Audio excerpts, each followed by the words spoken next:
আজকে আইএসএফ নওশাদ সিদ্দিকী প্রার্থী ঘোষণার ফোকাস করলো, এই ভিডিওতে দেখবো। চলুন বেশি দেরি না করে যথেষ্ট রয়েছে। দেখা যাক।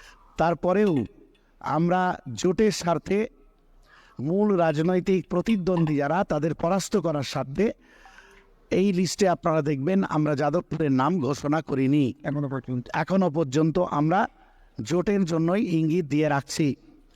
আপনারা লক্ষ্য করেছেন যে এর আগে আমরা দক্ষিণ মালদার কেন্দ্রের নাম ছিল, আমরা যেটা প্রকাশ করেছিলাম দেখবেন ওটাও কিন্তু আমরা জোটের স্বার্থেই দক্ষিণ মালদা কেন্দ্রের প্রতিদ্বন্দ্বী করার প্রার্থীর নাম আমরা ঘোষণা করিনি। এর আগে যে 8টা সিটের কথা জানিয়েছিলেন তার ভেতর থেকে 6টা হলো ফটায় পরিবেশ। সাধারণভাবে দেখবেন খুব বেশি নয়, 2-3টে এদিক ওদিক হয়েছে, সেটা জোটের জন্যই দীর্ঘ পরপর আলোচনা হচ্ছে। আলোচনা চলার জন্য আমরা এই সিটে অল্টারনেট কিছু করতে হয়েছে আমাদের। যাদবপুরে যেমন জোটের বার্তা দিলেন, সিরাজও তেমনি অলরেডি বাকি ঘোষণা করে দিয়েছেন, আবার আপনারাও দিলেন। দেখুন, বিষয়টা হচ্ছে যে আমরা আগেই যে লিস্ট দিয়েছিলাম তাতে আমরা বলেছিলাম প্রত্যেকটা আমাদের দাবির পিছনে ছিল যুক্তি। শ্রীরামপুর লোকসভা কেন্দ্র আমাদের, এটা কোনো সেন্টিমেন্ট শুধু নয় যে এটা আইএসএফের জন্মভূমি।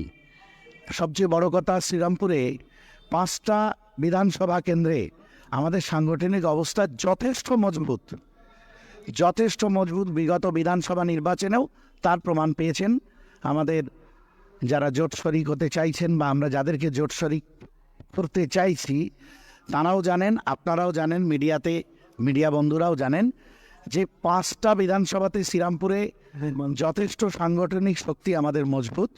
তাই আমরা বরং আমাদের জোট শরিক যাদের সঙ্গে আসন সমঝোতা হবে তাদের প্রত্যেককে আমরা আহ্বান জানাবো, আসুন মূল লক্ষ্য যেহেতু বিজেপি তৃণমূলকে পরাস্ত করা, তাই সাংগঠনিক বাস্তবতাকে মেনে নিয়ে কিন্তু আগামীকালের জন্য আমরা ভিডিও আপডেট পাওয়ার জন্য সবচেয়ে ভালো হবে।